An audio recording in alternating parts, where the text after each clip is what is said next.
Të nderuar teleshikues, ju uroj mirëseardhje në transmetim të drejtë për drejtë në ABC News. Siç mund na keni ndjekur nga spoti prezantuar nisur që nga mbrëmja e dieshme, të ftuar në mbrëmjen e sotme për të folur në vigjilje të një konkursi shumë të rëndësishëm ndërkombëtar për zgjatimin e bulevardit Tiranës, por edhe riabilitimin e lumit të Tiranës, një projekt madhor në një konkurs i cili për herë të parë në këtë lloj niveli realizohet në Shqipëri, por edhe për projekte të tjera të rëndësishme në kuadër edhe të premtimeve bërë që në fushatën elektorale për kreun e Bashkisë së Tiranës, sa ato janë përmbushur, sa të tjera do të kërkonin më shumë kohë, dhe në rast se këto premtime më shumë gjejnë me ëndrat apo realitetin, të ftuar në studio kam kryetarin e Bashkisë së Tiranës, zotin Lulzim Basha. Zoti Basha, mirëmbrëma, faleminderit që pranuat ftesën. Faleminderit për ftesën, kënaqësi që ndodhemi përsëri në këtë tavolinë. Tashmë nuk jemi më as në nivelin e premtimeve dhe as të optimizmit të fillimit, por jemi në nivelin konkret realizimit të gjërave, prandaj dhe pyetjet e mia në shumicën e rasteve do të kenë një ndajfolje kohore kur, pasi kërkohet realizimi. Në krye të herës keni patur një ditë të ngarkuar një agjendë të ndryshme nga politika e cila edhe ditët simbolike vendos t'i përdorë, siç është 7 marsi, dhe jo pak e ka përdorur, ndërsa ju keni bërë një zgjedhje të ndryshme, personalizimin e ditës, një gjetje e PR-it në këtë rast, e imazhit, apo e ndjerë? E keni fjalën për pjesën e parë të ditës. Për 7 marsin. 7 marsi ka një domethënie personale për gjithë secilin, sepse të gjithë kemi qenë nxënës dhe të gjithë kujtojmë mësuesit. Mësuesit e klasës parë, mësuesit në tërësi.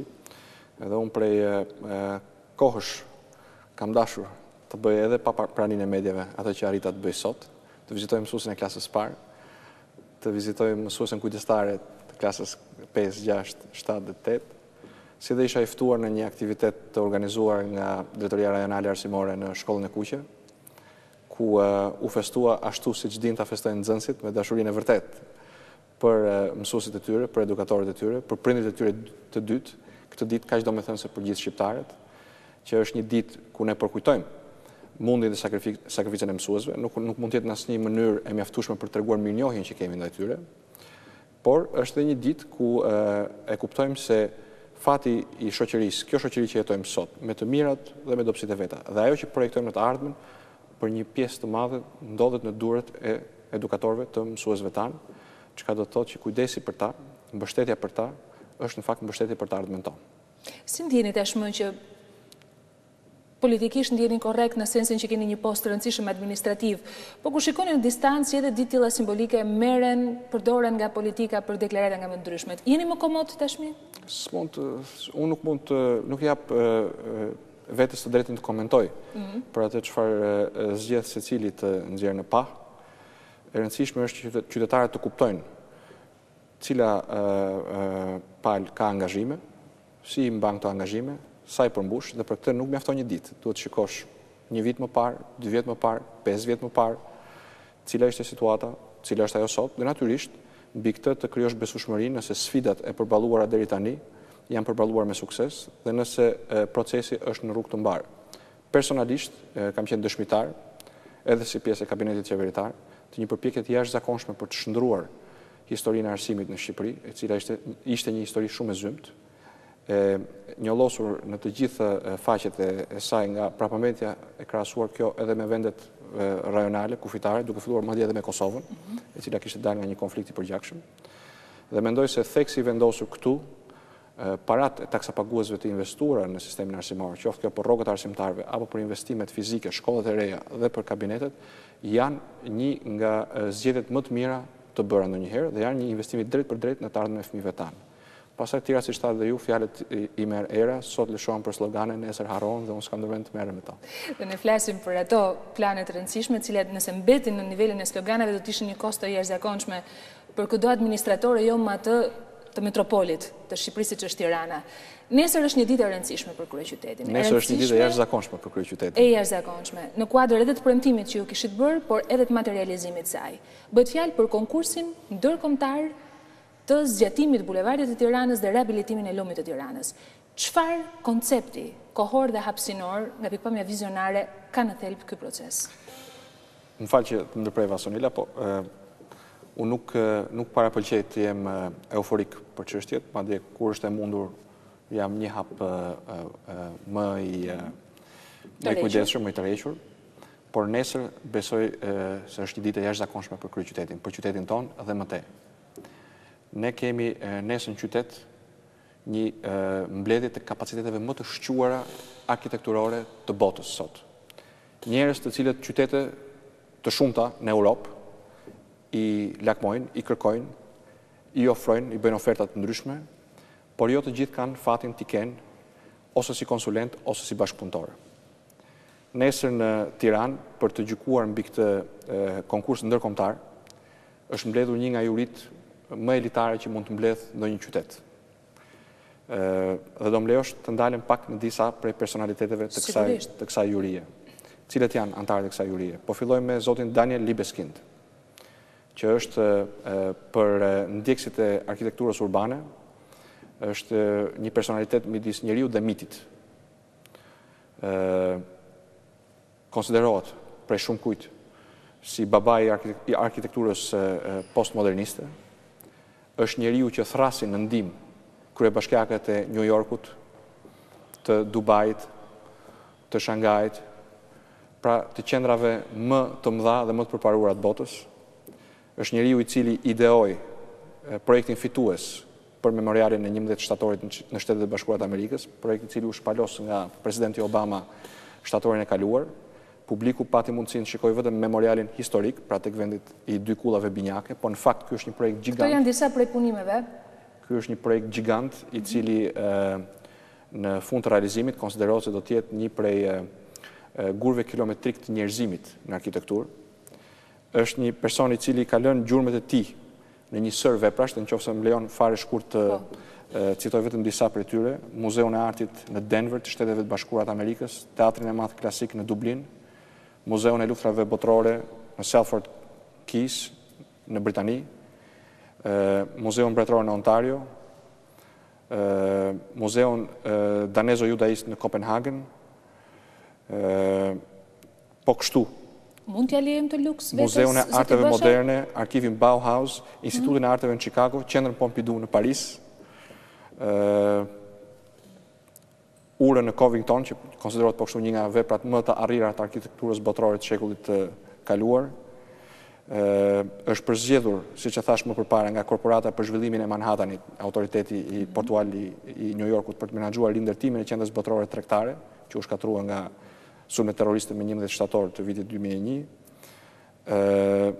Ka projektuar skenat e teatrit kombëtar norvegjez, po kështu të Shën Francisit të Asisit, në Shën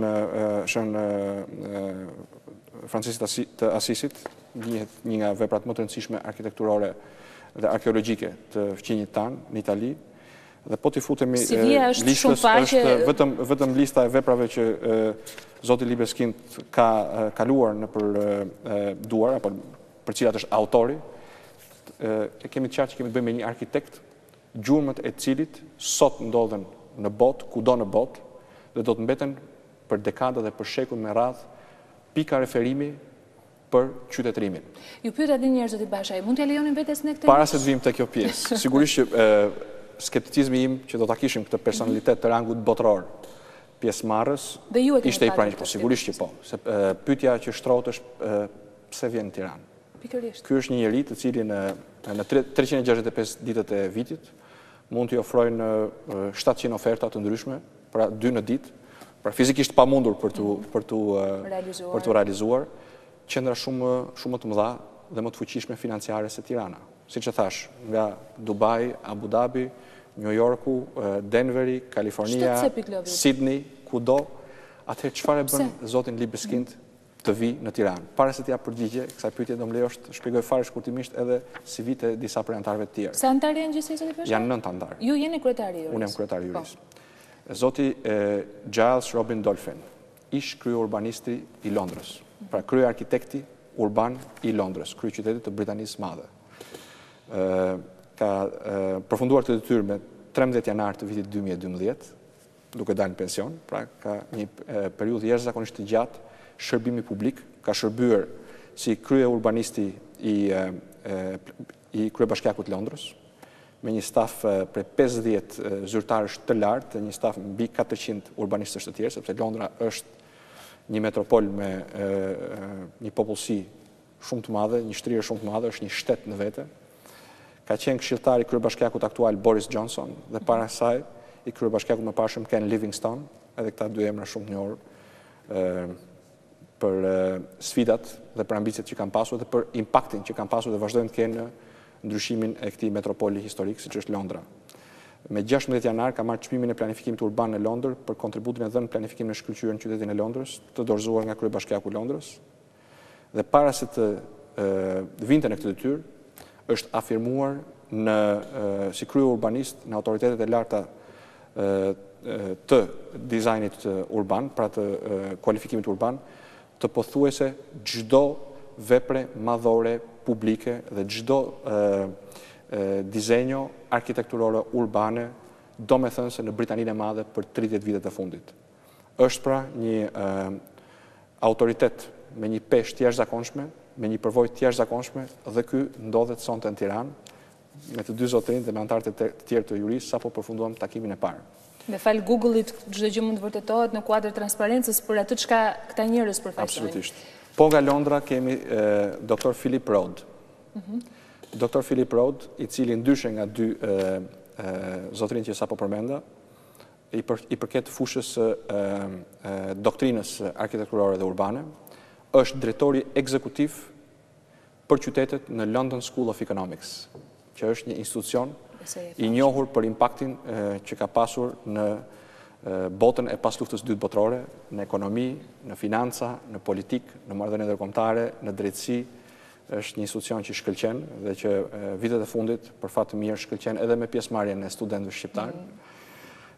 Dhe pikërisht në këtë institucion të ekselencës akademike botërore, që ndodhet në Londër, ekziston një think tank, një institut, i cili projekton tashmë jo të ardhmen për 10 vitet e ardhshme, po për 100 vitet e ardhshme të botës.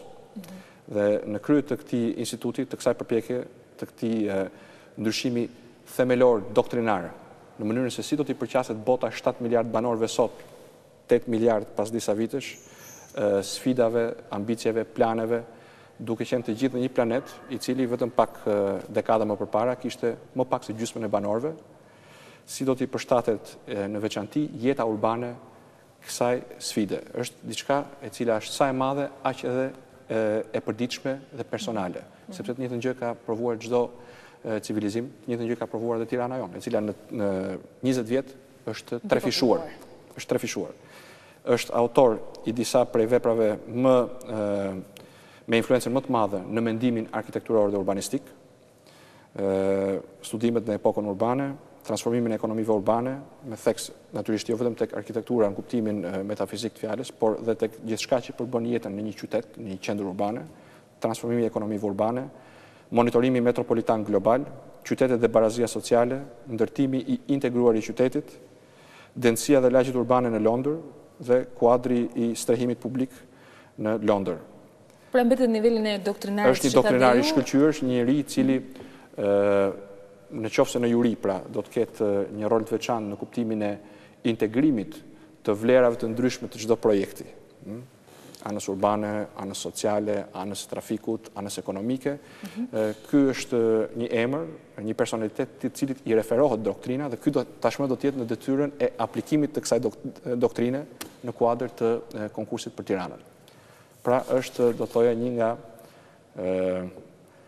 s'duhet të përmend metaforat pa vend, po do të thoya është një nga kapjet më të mira që kemi arritur të bëjmë për këtë juri. E njohin Shqipërinë, zoti Basha?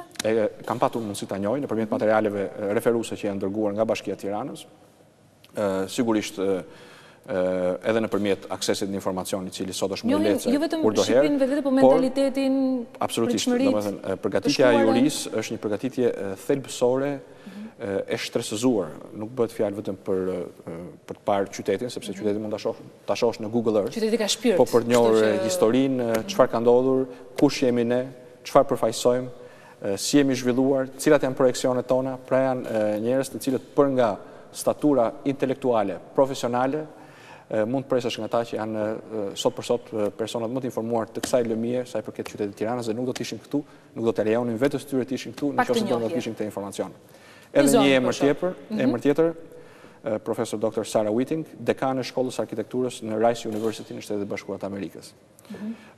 Zonja Whiting, e cila konsiderohet një nga surprizat e fund shekullit nga shoqata arkitektëve urbanistë të Shteteve të Bashkuara të Amerikës, pasi në një moshë relativisht të re, ka arritur të afirmohet si një nga zërat me influencën më të madhe sa i përket trajtimit urban të zonave të degraduara dhe në veçanti sa i përket rikualifikimeve urbane në zona metropolitane të densisë madhe.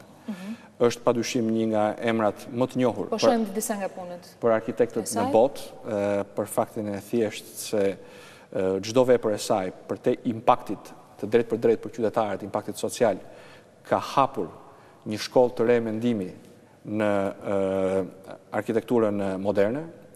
Kjo është dhe arsyeja sepse në këtë moshë dhe me këtë përvojë pune, e cila është jo më shumë se 20 vjeçare, ajo figuron si një nga emrat më të kërkuar në digestet, në revistat arkitekturore, të cilat reflektojnë në mënyrën më të mirë avancimin do të thojë pothuajse të përmuajshëm të teknologjive, të doktrinës dhe të aplikimit të saj në situatën e sotme. Bëhet fjalë për një situatë ku nëse 50 vjet më përpara doktrina arkitekturore ndryshonte me një shpejtësi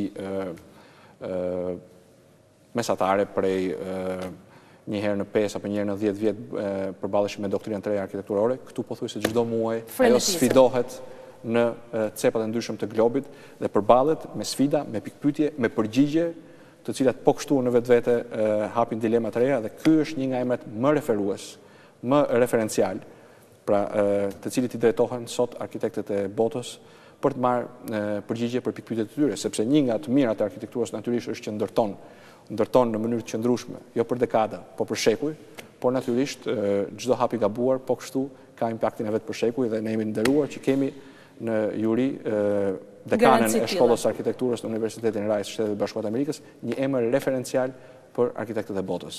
Kjo e bën akoma më të rëndësishme pse që unë ju bëra në krye të herës, zoti Basha, pse do të vinin në Shqipëri njerëzit më të kërkuar të momentit në gjithë botën? Kjo është një pyetje e cila mendoj se duhet të analizuar thellë nga çdo kush. Sepse përgjigja që unë do jap është diçka që unë e ndjej, kam bindje dhe më bën krenar si qytetar i Tiranës, si bashkëqytetar i qindra mira qytetarëve të Tiranës. Më mbush me entuziazëm për ditën e nesërme, por ç'është më e rëndësishme më mbush me entuziazëm për të ardhmen e këtij qyteti. Këta njerëz nuk marrin rrugën për një qytet, për një konkurs, për një projekt të motivuar thjesht nga oferta apo nga një premium financiar.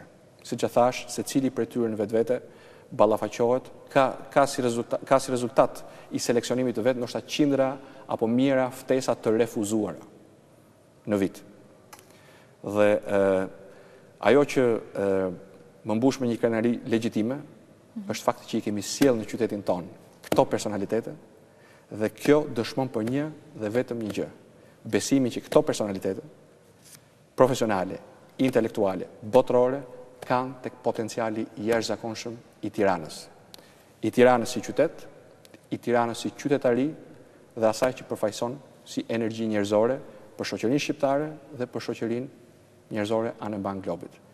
Pra, këta, secili në mënyrën e vet, nga perspektiva tyre, kanë parë tek ky qytet, kanë parë tek ajo çfarë qyteti përfaqëson, me gjithë sfidat e sotme, sepse projektet të cilat do të shikojmë do të mbivendosen mbi disa zona të cilat janë katastrofa urbane dhe ekologjike prej vitesh, por besimi tek potenciali i Tiranës, jo vetëm për të kaluar këtë degradim, por për të përqafuar një model qytetërimi bazuar mbi parimet më moderne, më të avancuara. Ky është filli që i bashkon të gjithë, të gjithë kanë menduar njëkohshëm. Nuk mund ta them këtë. Nuk mund ta them, secili prej tyre ka një histori të ndryshme jete, ka një përvojë të ndryshme profesionale, ka një përqasje të ndryshme, por ajo që i bashkon padyshim është besimi tek ky qytet. Na kanë kushtuar shumë, zoti Basha? Jo. Askush prej tyre nuk do të vinte as për një ofertë 10 apo 20 fish më të madhe financiare, nëse nuk do të kishte besimin tek ky qytet. Dhe ky është një nga burimet e entuziazmit që unë kam për ditën e nesërme, e cila do të jetë patjetër një ditë e jashtëzakonshme për qytetin e Tiranës. Dhe tani të kthehemi tek brumi i çështjes. Folëm për jurinë dhe natyrisht juria ka edhe emra të njohur për qytetarët e Tiranës, ka profesor Agron Lufin, që pas profesor Fajës, i cili u nda nga ne para disa muajsh, është një nga emrat më në zë të historisë arkitekturës shqiptare, arkitekturës urbane shqiptare. Ka dy personalitetet tjera vendore, drejtorin e Institutit Monumenteve të Kulturës, një person me një bagazh të jashtëzakonshëm në historinë e monumenteve të kulturës dhe në tërësi në historinë e vendit, që është profesor Apollon Basha, dhe zotin Flamur Kuçi, këshilltar i Këshillit Ministrave për çështjet të rregullimit të territorit dhe një nga pikat fokale të planit të ri urbanistik të Tiranës. Zonjën Ulrike Bega, po kështu një specialiste e afirmuar dhe një njohëse shumë e mirë e realitetit shqiptar, e atashuar pranë zyrës kryetarit bashkisë me përkrahjen e qeverisë gjermane prej afro 3 muajsh dhe një person këshilltare. Por tani më leo të ndalem pak fare tek emrat të cilat do të prezantojnë projektet e tyre nesër në Tiranë. Pra janë 7 nga 20 studiot më të mira botërore. Nga studiot më të mira të botës, unë nuk do t'i rendis i pari tek i 7 apo 5 të mesit, po janë padyshim 7 nga emrat më të mirë të botës në arkitekturë. Fillojmë me Albert Speer dhe Partners. Natyrisht emri ka një histori, por studio është më shumë se sa historia e emrit. Është i biri i Albert Speerit historik, që është një karakter historik për gjermanët, me një dikotomi të qartë me të kaluarën e teatrit vet, por një nga studiot me përvojën më të madhe në ndërtimin dhe rindërtimin e hapësirave urbane, nga North Bund në Shanghai në Kinë, tek pjesa perëndimore e kryeqytetit rus, Moskës, tek plani urbanistik i përgjithshëm i Kölnit në Gjermani. Përmenda vetëm këto 3 qytete, sepse përndryshe në qoftë se do të futemi në CV-n e plot të çdo studio, do të shikojmë se kemi të bëjmë me gjigant të vërtet. Atë doja të pyesja, se menjëherë më kryeja disproporcioni midis volumit të madh të punës që kanë kryer me Shqipërinë e vogël ku do duat t'japin Cino Zuki, arkitekti. Një studio e referuar këtu po kështu nga një emër i madh, Renzo Piano, që është një emër do thuaj pothuajse popullor për nga fama. Po kështu Cino Zuki, një nga partnerët e Renzo Pianos, është afirmuar që në vitet 70 me mënyrën avangard të përqasjes ndaj problemeve dukshëm të pasgjithshme, të tilla siç janë konfundimi i trashëgimisë historike me nevojën për modernizim, apo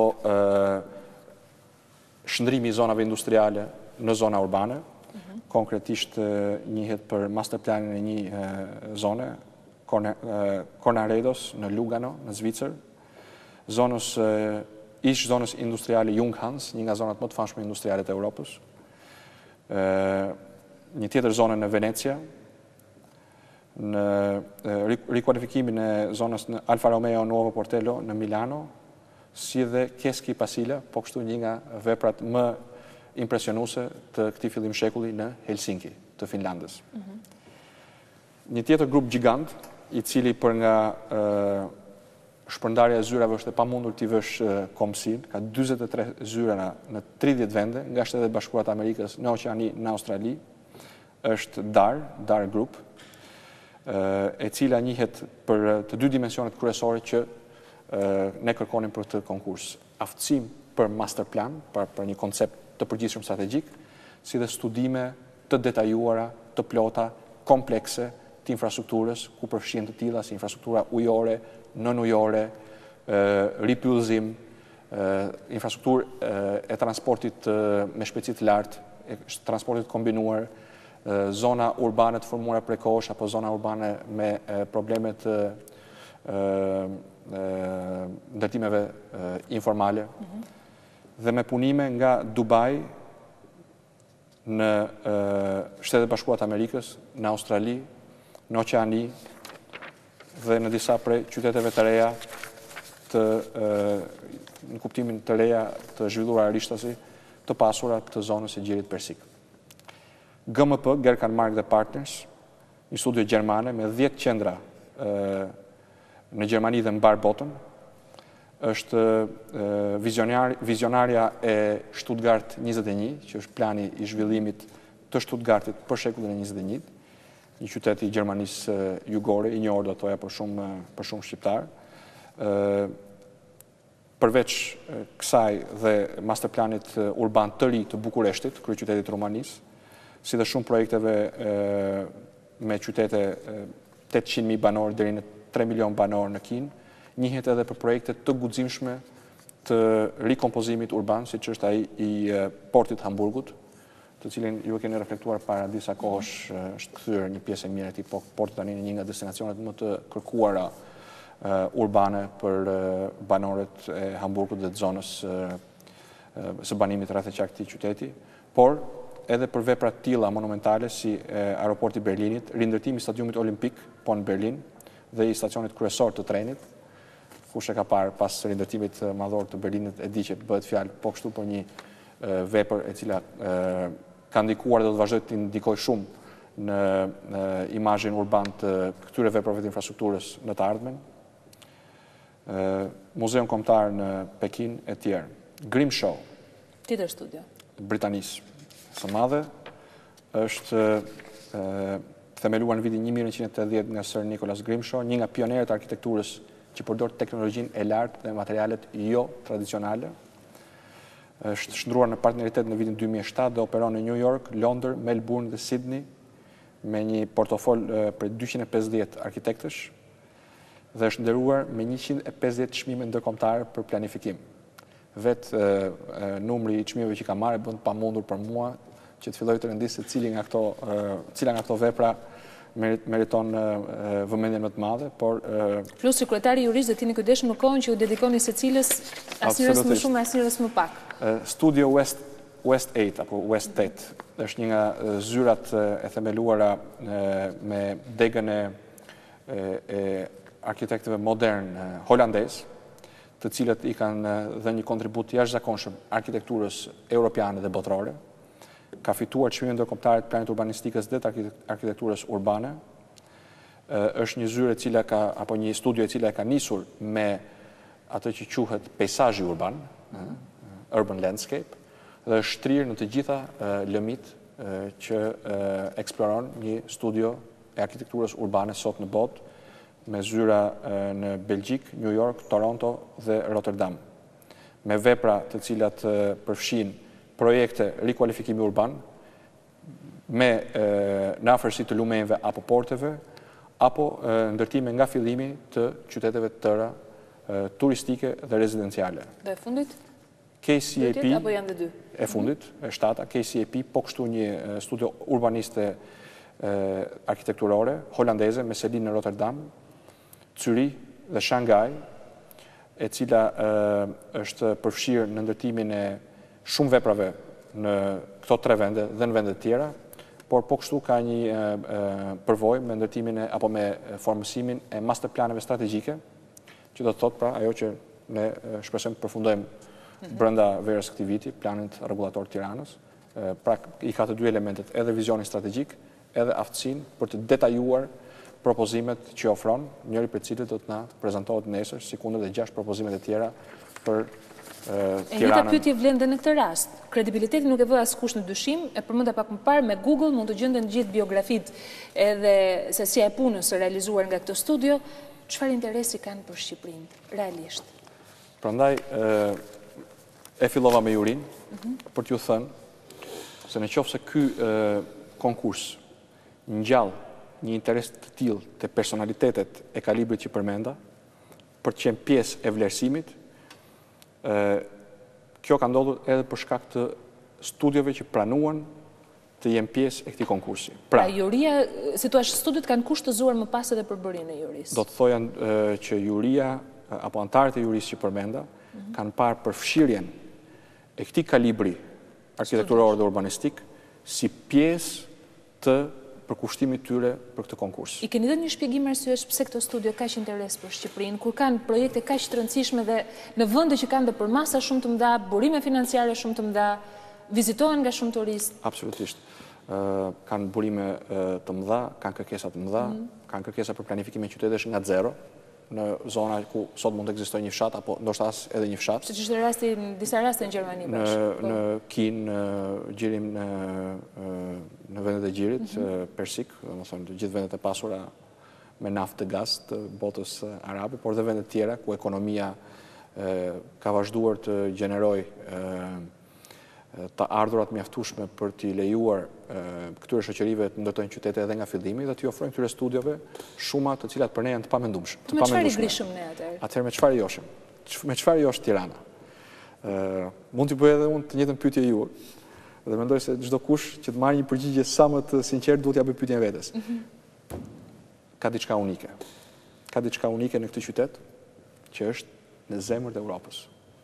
Nuk është diku në një shkretëtirë të pasur me naftë apo me gaz, nuk është në një shoqëri e cila po lëviz me ritmet, le të themi, të urbanizimit që lëviz sot, fjala bie Kina, apo me ritmet e shpyllëzimit dhe urbanizimit të Brazilit, por është një qytet në zemër të Evropës. I përket një prej qytetërimeve më të vjetra të planetit. Dhe oportuniteti që këto studio gjigande për nga reputacioni, të pa konkurueshme për nga përvoja dhe të besueshme për nga rekordi suksesit që kanë pasur në 20-30 vitet e fundit në planet, nuk mund të jetë gjë tjetër veçse sfida profesionale, intelektuale e ofrimit të një modeli të ri qytetërimi në zemër të një prej qytetërimeve më të vjetra që ata e njohin nga reliket historike, arkitekturore, nga vetë historia e vendit, dhe zhbërja e një padrejtësie historike, që ka të bëjë me historinë e kombit tonë, por që është një padrejtësi arkitekturore dhe urbanistike. Këtë e shohim ne, e shohin dhe ata? E shohin dhe ata, sigurisht. Është një padrejtësi e shtresëzuar në dekada, pse jo në rast të veçanta dhe në shekuj, por është një oportunitet i jashtëzakonshëm për të dhënë një kontribut në formësimin e një koncepti të ri qytetërimi. Dhe asgjë tjetër nuk mund të jetë impuls, inkurajimi, motivimi për t'i thithur, për t'i sjell, për t'i angazhuar, siç janë angazhuar në një maraton të suksesshme të përgatitjes së 7 projekteve që do të konkurrojnë nesër. Basha, një perceptim që ekziston tek banorët e Tiranës, pavarësisht se ne duam, kemi vendosur të lindim dhe rrisim fëmijë në këtë qytet, është se Tirana nuk bëhet më, do të thënë ka arritur në një nivel të tillë sa si mund të ç'bëhet ajo që ka ndodhur me Tiranën. Kemi humbur shumë prej saj për shkak të ritmeve frenetike të zhvillimit.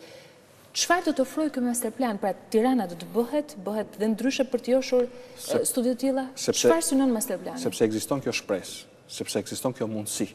Jo vetëm ekziston, po është kaq e prekshme. I kemi nesër këto studio në Tiranë. Kemi nesër këtë kalibër jurie në Tiranë. Dhe kjo shpresë, kjo mundësi nuk mund të konstatohet as në eter dhe as të shpikët, as nga arkitektët më të mirë të botës. Kjo ekziston në qelizat e këtij qyteti. Në qelizat e këtij qyteti jo në kuptimin arkitekturor të fjalës, po në kuptimin njerëzor të fjalës. Dhe nëse Tirana lë një impakt të pashlyeshëm që mund ta përshkruani me një fjalë tek të huaj që vizitojnë për herë të parë dhe pastaj rikthehen në mënyrë, do të thoja, pothuajse prej adiktit të ndërvarur të qytetit, është shpirti i Tiranës, është shpirti i optimizmit të pamposhtshëm të Tiranës, të qytetarisë Tiranës, të entuziazmit, të kurajos me cilin nisin ditën dhe edhe nëse dita nuk përfundon ashtu siç ka dashur, nisin të nesër me të njëjtin kurajo, të njëjtin optimizëm, të njëjtin shpresë. Kjo për mua e veçon Tiranën nga çdo kryeqendër tjetër e rajonit dhe nga shumë kryeqytete të tjera të Evropës. Çfarë do të ndodhë me këtë masterplan? Çfarë zonë përfshin? Çfarë do të realizohet me projektin? Nëse mundem vetëm pak fare t'i kthejmë edhe raportit kohor që e ceke pak në fillim. Çfarë do të thotë kjo? Kjo nuk do të thotë që gjithçka do të ndryshojë me këtë konkurs të nesërmen. Pra, asgjë nuk do të ndryshojë brenda ditës apo brenda natës. Ky do të jetë një proces, veçanërisht kur bëhet fjalë për projekte të tilla madhore. Do jetë një proces i cili do të marrë kohën e vet. Deri kur? Por hapi i parë që hidhet nesër na jep sigurinë që procesi do të ecë në rrugë të mbarë dhe do të përmbyllet me krijimin në Tiranë të një, jo thjesht të një hapësire në qendër të Tiranës, por që shtrihet atje ku sot nuk bëhet fjalë për qendër, bëhet fjalë për periferi, në zonat veçanta madje nuk bëhet fjalë as për Tiranë. Të një poli ekonomik i cili do të krijojë mundësi të jashtëzakonshme për punësim, hapje vendesh pune, të një përmirësimi në trafik dhe në tërësi, përmirësimi të cilësisë së jetës qytetarëve duke i dhënë atyre akses në hapësira të gjelbërta dhe hapësira ujore të pamenduara më parë, ç'është më e rëndësishme në formimin e Tiranës si koncept të një Tirane moderne, europiane të shekullit të 21. Deri kur? Do ta tejkalojë mandatin tuaj materializimi i kësaj ideje? Tani, kjo është një ide tepër e madhe, një nevojë tepër e ngutshme dhe një projekt tepër kompleks për të matur me terma mandatesh të kujdo. Sigurisht, si kryetari i bashkisë sot dhe dje si kandidat, unë i kam premtuar qytetarëve të Tiranës për kushtimin tim të plot dhe dhënien e gjithë energjisë time personale, por dhe të gjithë administratës që unë drejtoj, për të përparsuar me gjitha premtimet e bëra. Nuk besoj se mund gjendet në harkun kohor prej 7 muaj e gjysmë ndonjë administratë e cila ka arritur të përparojë deri në këtë fazë. Do të flas pak më vonë për premtimet. Në sa i përket, jo, e kam fjalën për këtë konkurs. Për këtë konkurs. Por po kështu, paralel me këtë ne kemi ndërmarrë një sër hapash, disa prej tyre të dukshme, disa prej tyre të padukshme, disa prej tyre të raportuara, disa prej tyre të paraportuara për publikun, që kanë bënë me jetësimin real të këtij projekti. Për shembull? Po sjell 2 element në vëmendje. I pari ka të bëjë me një vepër strategjike për Tiranën, ndonse në volum e pakrahasueshme me atë çfarë përfaqëson ky projekt. Zhvendosjen e stacionit trenit, për cilin publiku është informuar nëpërmjet 3 etapave. Spari diskutimit me qeverinë dhe hallkat e qeverisë për të ardhmen e hekurudhës shqiptare dhe rikonceptimin e saj. Së dyti, transferimin e një prone për afro 80.000 metra katror në pronësitë Bashkisë Tiranës nga qeverisja qendrore, dhe së treti, hapjen nga Bergji në partneritet me Bashkinë e Tiranës të procedurës për studimin dhe tenderimin e këtij kompleksi për 80.000 metra katror për të ndërtuar aty një terminal të ri multimodal pasagjerës, ku do të vi treni, pra stacioni terminues i trenit, stacioni fillues për tramin, për projektin e tramit, po kështu për autobuzët ndërurban, autobuzët urban, taksit, si dhe një qendër e re tregtare dhe multifunksionale, pra një qendër me një impakt jashtëzakonshëm në ekonominë e qytetit, në trafikun e qytetit dhe në konceptin e ri të transportit urban. Ju thatë Bergji... Në tetor, Bergji pritet na dorëzoj të gjithë studimin e fizibilitetit dhe të hapim procedurat për koncesionin. Është një vepër e cila ka ngjallur një interes të jashtëzakonshëm. Mbi 12 kompani gjigande, kompani me të ardhura apo me xhiro mbi 10 miliardë euro në vit, kanë shfaqur interes për këtë projekt. Natyrisht do të ketë një proces para kualifikimi dhe kualifikimi për cilën Banka Europiane për Rindërtim dhe Zhvillim. Ambicia jonë është që ky të jetë një projekt domethënës për këtë shekull, për Tiranën e shekullit 21 dhe mendoj se me zhvillimi më modest do të përfshi një koste për të paktën 25 deri në 30 milion eurosh. Si do të qënden? Do të jetë pra një investim tërësisht privat. Privat. Interes nga fizibiliteti apo ekzekutimi, mundësia për të ekzekutuar këtë projekt në mënyrë të tillë që të ngjallë interes tregtar, është ajo që e bëri Bankën Europiane për Rindërtim dhe Zhvillim të marrë përsipër me fondet e veta, 500.000 euro, studimin e projektit.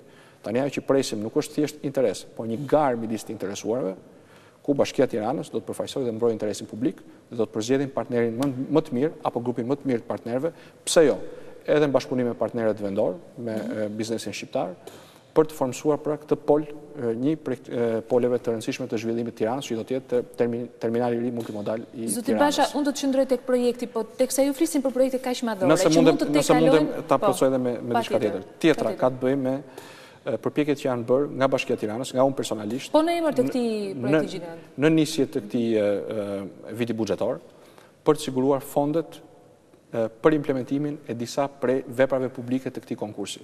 Ky konkurs ka në qendër të vet 2 vepra madhore publike, shumë vepra të tjera më të vogla, dhe një sipërfaqe shumë të madhe prej 14 km², 140 hektarësh, sipërfaqe publike dhe private e rindërtimit urban të Tiranës.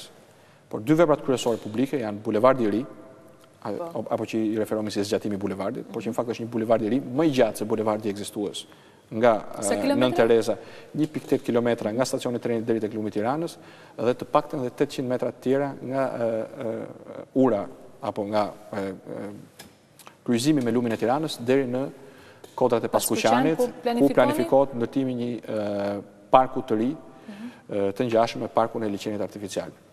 Për këtë vepër, që është vepra e parë, ne kemi hedhur hapat e parë të suksesshëm në sigurimin e financimit është një vepër publike, pra është një vepër e cila do të ndërtohet nga Bashkia e Tiranës. Jemi në fazat përfundimtare të përmbylljes dhe dëshirojmë të jemi i përmbajtur derisa kjo të përmbyllet, qoftë edhe për hir të diskrecionit ndaj partnerëve që po studiojnë dhe po presin rezultatet e këtij konkursi për të hedhur hapat e tyre përfundimtar, por ju them se jemi në një dialog shumë frutdhënës me institucione të rëndësishme financiare, me partnerë tanë nga Shtetet e Bashkuara të Amerikës deri në Katar e Kuvajt. Pra spesinishim për turizëm në këtë vende. Turizmi mendoj se është për ata që janë pa punë, apo që kanë mbetur pa punë. E them rrafshin politik. Sepse natyrisht papunësia është një problem qytet dhe ne përpiqemi me të gjitha mënyrat që këtë që është për mua prioriteti numër 1 ta luftojmë, po e kam fjalën për të keni parasysh. E qartë. Por natyrisht që jo. Natyrisht që këto kanë qenë oportunitetet jashtëzakonshme për qytetin e Tiranës për të bërë afishimin e vlerave, potencialeve, planeve për të ardhmen dhe këto kanë ngjallur interes tek partnerët tanë, nga Washingtoni, siç e thash, në Doha dhe në Kuvajt dhe në Abu Dhabi, së shpejti pse jo edhe me partnerë tjerë të fuqishëm financiar në lindje dhe në perëndim të Shqipërisë. Kostoj këtij projekti? Kam parasysh të përfuz përpos gjithë elementeve tjera, më vjen mendje shpronësimi që do duhet bëhet në gjithë të zonë të madhe dhe ndërhyrja në një vend që do ta cilësoja, ju thatë pak më parë, me kosto shumë të madhe ekologjike ambientale, unë bombë do ta cilësoja kur kam parasysh pamjet se si është kjo pjesë e Tiranës. Kostoja. Kostoja e projektit, e ekzekutimit projektit, pra është një nga çështjet kryesore e punëve publike, pra e bulevardit, dhe vepra e dytë është lumi i Tiranës, është një nga çështjet kryesore të dialogut që ne kemi nisur me këto institucione financiare. Ka 3 modalitete të financimit të këtyre veprave. E para është financim nëpërmjet granteve apo mbështetjeve financiare që sigurohen natyrisht jo të izoluara, po si pjesë e besimit të partnerëve në paketa investitore të ardhshme që kanë të bëjnë me këtë zonë studimi apo me zona të tjera studimi në Tiranë.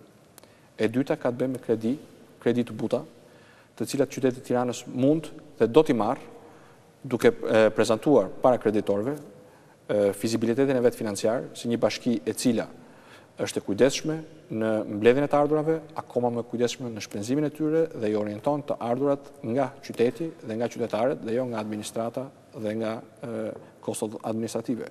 Një proces i cili ka nisur dhe është në rrugë të mbarë me buxhetin e vitit 2012.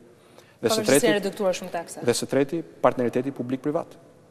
Partneriteti publik-privat, ku në projekte të tilla, siç përmenda terminalin, apo projekte të tjera, kemi qartësisht një interes komercial i cili mund dhe do të materializohet, por duke bërë të mundur një të kohë edhe përmirësimin e infrastrukturës publike. Ta bëjmë më të prekshme. Nëse ka zona publike sot të degraduara, industriale, apo post-bujqësore, apo post-blektorale, brenda këtij studimi, apo edhe jashtë këtij studimi, të cilat ngjallin interes në kuadër të këtij studimi, natyrisht që këto zona do të jenë subjekt i partneritetit me sektorin privat, me investitorët privat, vendas dhe të huaj, por jo në izolim, në bashkëpunim për të përmirësuar infrastrukturën. Dhe ky është një interes i përbashkët. Nëse një zonë e tillë ndodhet fjala bie pranë bregut lumit, është një interes i përbashkët. Që vazhdimisht të shfaqeshin pamjet të zonës në fjalë. Është interes i përbashkët që zona mos të ketë atë profil degraduar që ka sot, por të ketë atë profil që do të ketë pasi ne të vendosim nga 7 studimet e mahnitshme që do të na paraqiten nesër, studimi fitues dhe do të vëmë në rrugë të mbarë implementimin e këtij studimi. Pra, ka gjithmonë mënyra për të financuar projekte të cilat mbështeten në një vizion të qëndrueshëm, një vizion i cili përmirëson jetën e qytetarëve, pra ka përkrahjen e qytetarëve, dhe në një vizion i cili nga ana ekonomike është plotësisht i realizueshëm. Sepse jemi në kohë krize, zoti Basha, dhe nuk e shmangim dot. Flas krizë të vendeve rrotullnesh, krizë europiane, krizë globale, vështirësi financiare edhe në Shqipëri, andaj dhe duket kur vinë mega projekte të tilla më shumë gjejnë si një ëndër se sa si mundësi realizimi. Ose më vjen në mendje dhe fakti tjetër që ka patur dhe projekte të ngjashme, bëra po nga studio prestigjioze, të cilat në momentin e fundit ju është devijuar destinacioni. I referohem sheshet Skënderbej për të qenë konkrete fare. Mund të ketë frikë qytetari i Tiranës që nesër një kryetar tjetër bashkie mund të ndrohet mendja për projektin fjalë dhe parat mund të çojnë dëm. Pikë pari bëhet fjalë për një ritëm i cili do të shikojë fillimin e implementimit të këtij projekti brenda një kohe të shkurtër. Pikë dyti bëhet fjalë për projekte në qendër të cilave qëndron interesi publik i konsultuar dhe ku zëri publikut, zëri qytetarëve është pjesë e vendimarrjes. Si do ta përfshini zërin? Qytetarët nesër janë njoftuar nëpërmjet medias, janë të ftuar dhe të mirëpritur në Akademinë e Arteve, ku dyert janë të hapura për publikun. Të gjitha produktet e këtij konkursi, të 7 maketet tridimensionale dhe mbi 84 projektime dydimensionale do të afishohen për një periudhë kohore në një nga hapësirat e qytetit, me gjasa në hollin e Pallatit Kongreseve, për publikun që të vizitojë. Po kjo është çështje transparence, nuk mundon pjesëmarrjes në vendimarrje. Sigurisht e vendimarrje. Duhet ndajmë dy gjëra, vendimarrjen e ekspertëve dhe afishimin e studios numër 1, studios numër 2, studios numër 3 dhe projekteve të tyre, dhe vendimarrjen në kuptimin ligjor të fjalës.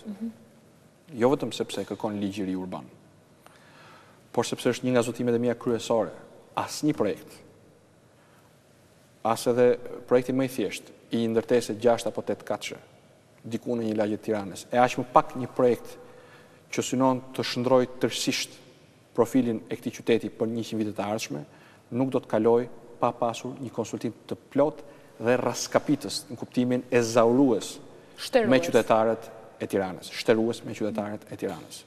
Dhe për këtë, angazhimi im është garancia e parë, por instrumentat ekzistojnë siç thash për projekte shumë më pak domethënëse apo shumë më të vogla, dhe në këtë rast unë personalisht qëndroj garant për konsultimin e plot, për konsultimin thelbësor, jo një ekspozitë që rrin e hapur dhe se vizituan askush, me qytetarët e Tiranës, me banorët e këtyre zonave dhe me të gjithë qytetarët e Tiranës, me të gjithë faktorët para se kjo vendimarrje të përkthehet në veprimet e zbatimit të projekteve në fjalë. Kush pallet fituesi i këtij konkursi ndërkombëtar? Kush pallet? Vetëm një moment nëse mund të rikthejmë. Çështja e sheshit Skënderbej, ku ndryshon? Ndryshon pikërisht tek mbrojtja e interesit publik. Nëse ne do të kishim kohën, do të kishim marrë kohën si bashki që këtë projekt ta afishonim, të merrnim mendimin e qytetarëve, do të shikonim që ajo që i ranë sy Lulzim Bashës si qytetar dhe pastaj si kandidat dhe pastaj si kryetari i bashkisë, do t'i binte në sy dhe i ranë sy shumë qytetarëve të Tiranës. Një projekt pas zgjidhje për trafikun, një projekt i cili anashkaloi nevojën për parkime. Dhe kjo ishte. Po për cilën janë harxuar 1 milion. Kjo ishte përtej saj. Kjo është mund të harxhonte 1 miliard për zgjidhjet gabuara. Problemi është çfarë efekti ka në jetën e qytetarëve. Dhe pikërisht kjo solli atë bllokim dhe kjo detyroi Bashkinë e Tiranës përsëri për hir të interesit publik të marrë ato masa që u morën. Pra, që mbeten të pjesshme, të që mbeten të pjesshme dhe që kishin si synim kryesor t'i hapnin rrugë pikërisht përfaqësimit të interesit publik, rishikimit të mundësisë për parkime nëntoksore, për kalime nëntoksore, që mos të përjetonim vazhdimisht atë maks trafiku që përjetuam gjatë punëve. Së dyti, të ruheshin, të prezervoheshin punimet e kryera, pra $1 apo euro mos të çoshte dëm, siç është rasti, $1 apo dollar nuk është çuar dëm, e gjithë puna e cila ka qenë për fat mirë nën tokë ka mbetur e prezervuar. Dhe së treti, duke i hapur mundësinë trafikut të riqarkullojë në shesh, të planifikojmë ashtu siç duhet një zgjidhje të denjë, një zgjidhje e cila mos qëndroj vetëm për 2 vitet e ardhshme apo për zgjedhjet e ardhshme, po të qëndroj për brezat e ardhshme. A është e ligjore kjo nisëm që ndërmor zoti Basha, se nesër mund të vi një kandidat tjetër, një kryetar tjetër i cili ide tuaja në përplasjen kot më kot cilëson si jo të drejta. Që ka në thelb planifikimin për vitin tjetër apo për zgjedhjet e tjera është përqasje e gabuar. Përqasja e duhur për mua sot dhe gjithmonë do të jetë përqasja që merr në llogari interesat e brezit të ardhshëm, jo të zgjedhjeve të ardhshme. Këtë gjë ka pretenduar dhe zoti Rama me studiot po kaq prestigjioze, pjesë të konkurseve. Nuk marr përsipër të kritikoj as të akuzoj askënd në këtë proces. E kaluar është e kaluar, unë nuk merrem me të, jam tepër i zënë për të marrë me të kaluarën, e rëndësishme është që të fokusohemi tek e ardhmja, dhe fokusimi tek e ardhmja bëhet pse edhe duke mësuar nga gabimet e të kaluarës. Zoti Rama shprehur që Tirana është vetëm kryeqytet që nuk ka një shesh praktikisht, duke u kundërpërgjigjur edhe asaj forme të pjesshme të përkohshme të ndërhyrjes në sheshin Skënderbej. Në fakt, kur do ta kemi sheshin në formën e vet përfundimtare? Shumë para publike u hodhën në sheshin Skënderbej, por u hodhën në mënyrën e gabuar dhe qytetarët janë dëshmitarët e parë. Janë çuar dëm tashmë ato para? Asnjë nga këto lek nuk është çuar dëm. Infrastruktura, ju thash edhe një herë, është e ruajtur tërësisht dhe zgjidhja e trafikut që sot qytetarët e kanë parasyve dhe që besoj nuk ka vend për koment krahasuar me situatën që ishte dhe që do të vazhdonte të ishte nëse projekti do të implementojë si e tillë, është si nata me ditën. Sot vëmendja jonë, energjia jonë është projektuar nga e ardhmja dhe e ardhmja fillon me bulevardin e ri dhe me lumin e Tiranës. Por, kjo nuk anashkalon asnjë pjesë të aksit ekzistues, të gjitha nyjet kryesore po rishikohen si pjesë e këtij projekti, dhe unë besoj se sheshi Skënderbej do të ketë një projekt dinjitoz europian, por duke shfrytzuar plotësisht interesin komercial që paraqet dhe pa harxuar më para publike. Për momentin projekti siç është, plotëson nevojat akute të qytetit. Mendoj se qyteti ishte pa shesh, po sot e ka një shesh, do të ketë një shesh edhe më të mirë, do të ketë shumë sheshe tjera, por kur? Ju thash dhe Basha që do të kem shumë kur në pyetje sot. Ju thash, e ka një sot. Domethënë nga gërmimet e para 6 muajve, nga bllokimi para 6 muajve, sot e ka një shesh. Do ta ketë në gjendje edhe më të mirë, do të ketë dhe sheshe tjera, por kjo punë nuk bëhet brenda ditës, as nuk bëhet brenda natës, as nuk bëhet për zgjedhjet e ardhshme, bëhet për brezat e ardhshme, prandaj duhet bërë me kujdes, duhet bërë me përgjegjësi. Këtë përgjegjësi që po reflektojmë sot me këtë konkurs, këtë përgjegjësi që kemi marrë jo vetëm për veprat e mëdha, por dhe për ato nevoja që sot qytetarit e Tiranës i kanë në çdo rrugicë, në çdo rrugë, nga gropat e infrastrukturës pavëndor prej vitesh tek rrjetja amortizuar apo i pamjaftueshëm edhe për zonat e reja urbane të ujësisë kanalizimeve, janë sfida me të cilat po merremi, do vazhdojmë të merremi, do të përparojmë ditë për ditë, asnjëra prej tyre nuk do të ndryshojë brenda ditës, por asnjëra prej tyre nuk do të zgjas përveç se disa javë, muaj, maksimumi disa vite, nëse puna bëhet sa për të kaluar radhën apo sa për të kapur zgjedhjet e ardhshme. Dhe në këtë kuadër, nga unë, qytetarët e Tiranës mund të presin, duhet presin, do të presin, punë të kujdesshme, punë me një koqëllëk, dhe kjo do të thotë që lekun e qytetarëve të Tiranës, që nuk e pjell pula, si thona, nuk është veza e artë e kaposhit, po është paraja që mbidhet nga ta, sa herë të investohet në vepra të qëndrueshme, në vepra që mos prishin 6 muaj apo një vit pas investohen. Ky është kujdesi kryesor sa i përket punëve publike kudo në qytet, dhe kjo natyrisht është një punë e madhe, e vështirë, por siç e shikoni nuk na e ka hequr fokusin nga ajo që kemi premtuar, Tirana moderne europiane, veprat që do të japin Tiranës fizionominë plot qytetare, do të japin qytetarëve një pol të fuqishëm punësimi, do të japin qytetarëve akses në një cilësi më të mirë jete. Natyrisht ju flisni dhe me DT, sepse projektoni, keni një vizion kohor që shkon përtej ju shpredh mandatit tuaj, e ndoshta edhe dekadës. Mirë, por praktikisht jo vetëm me DT, domethënë, mendoj që ngërçi në qendër Tiranës sot për sot mund të quhet i zgjidhur. Mendoj se së shpejti qytetarët e Tiranës atë listë të riparimeve që shpallen para një jave do ta shikojnë të përmbyllur. Nuk është pak vonë kjo listë? Do ta përmbyllin brenda marsit. Natyrisht që, siç u thash, domethënë ka punë të vogla, ka punë të cilat kërkojnë një planifikim të kujdesshëm, ka edhe punë strategjike dhe secila prej tyre gropa, puseta, lëvizja e ndarësve të cilët kanë krijuar dhe gropa rishtaz, ju udhtoni me makinë për ditë zoti Basha. Ndjeni se unë nuk është se jam. Çfarë ndjeni kur udhtoni me makinë për ditë? Ndjej dhimbjen që ndjejnë qytetarët ku udhtojnë në të njëjtat rrugë, sepse unë sigurisht jetoj në këtë qytet. Dhe askush nuk është imun ndaj problemeve që infrastruktura e qytetit ka.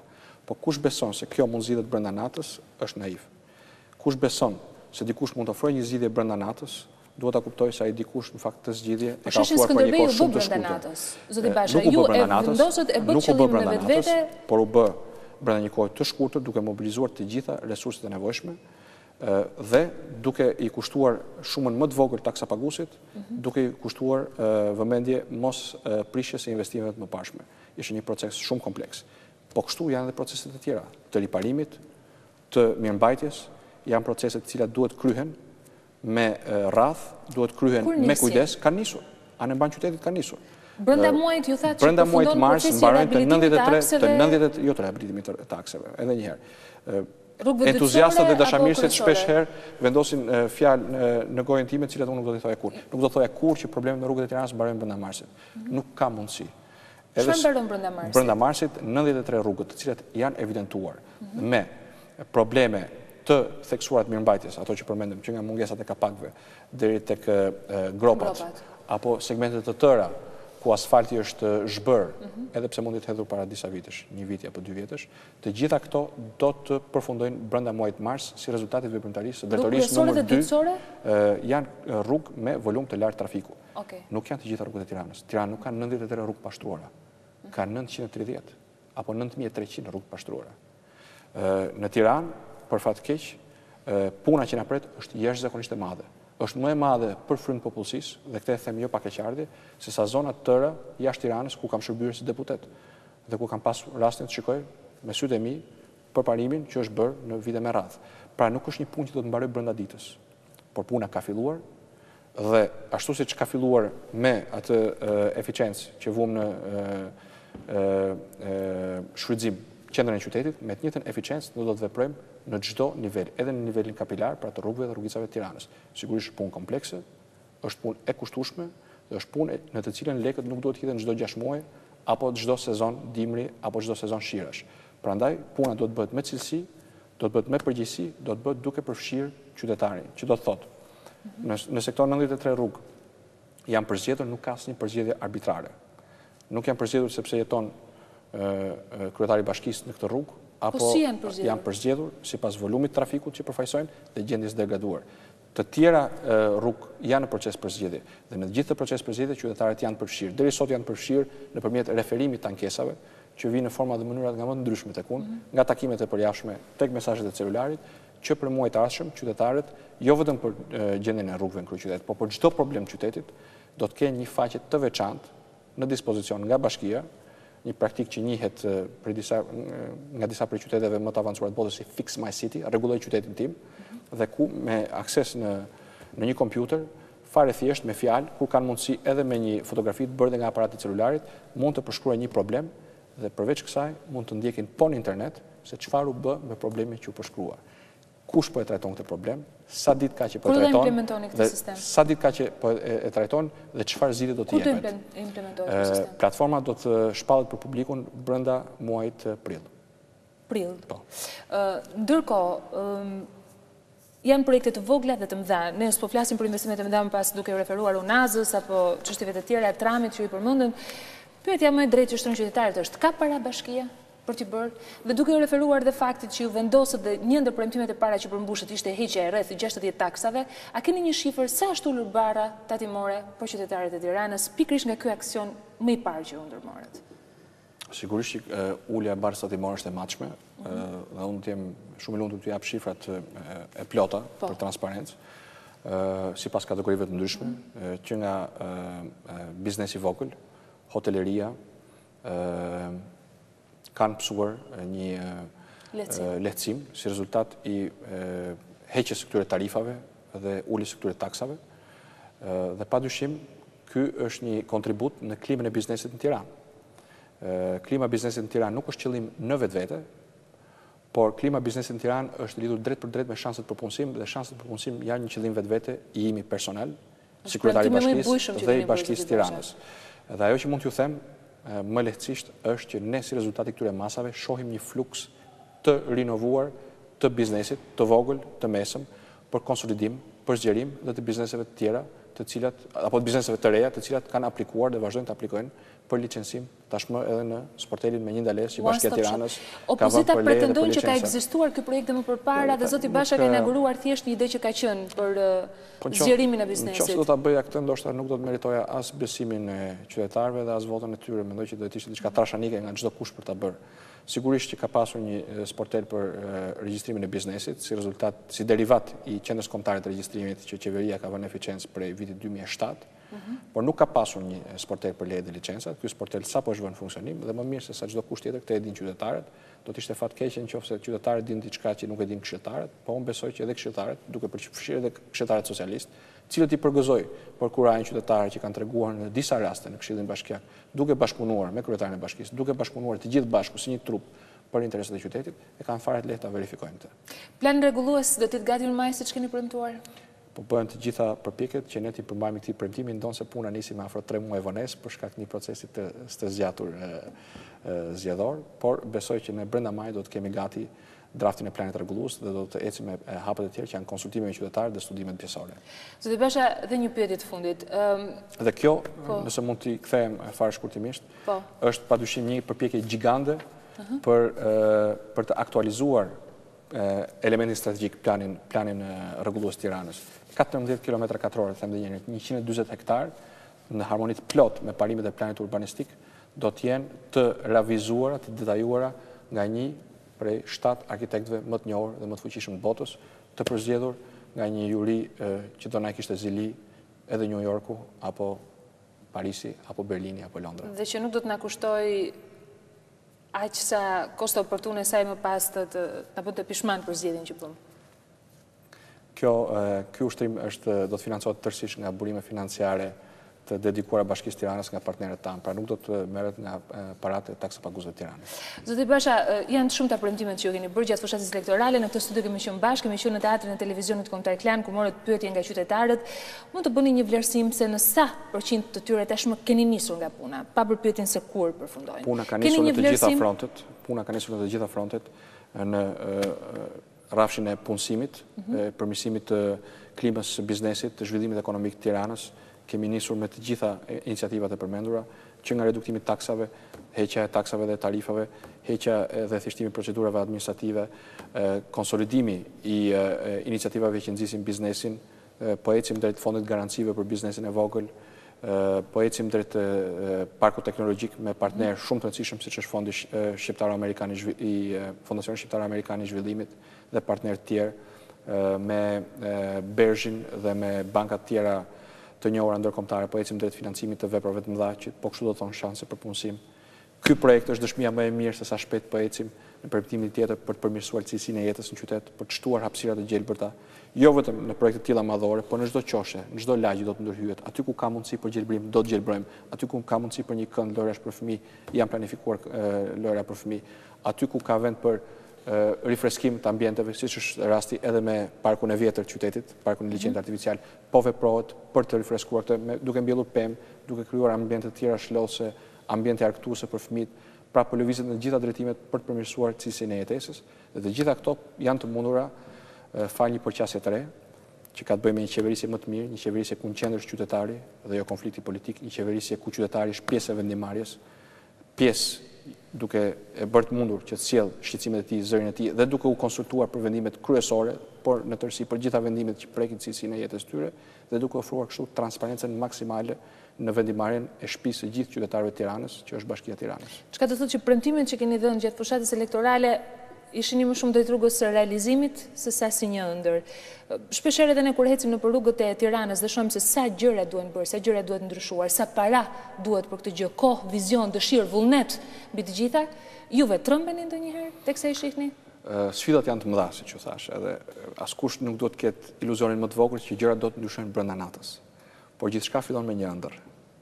Dhe unë siguroj që përveç ëndrës ka energji, ka vizion, ka potencial të jashtëzakonshëm që vjen kryesisht nga shpirti i këtij qytetit dhe ka partneritet domethënës dhe së shpejti produktiv edhe në rrafshin e financimeve. Do të lejoni edhe një pyetje të fundit zoti Basha, meqense folëm për projektet, folëm për angazhimet, burimet njerëzore në Bashkinë e Tiranës. Ka një lloj akuze të ngritur në disa media për mënyrën e punësimit në bashki që nuk i ka shpëtuar dot natyrës politike. A respektohet apo jo statusi në punës civil në Bashkinë e Tiranës?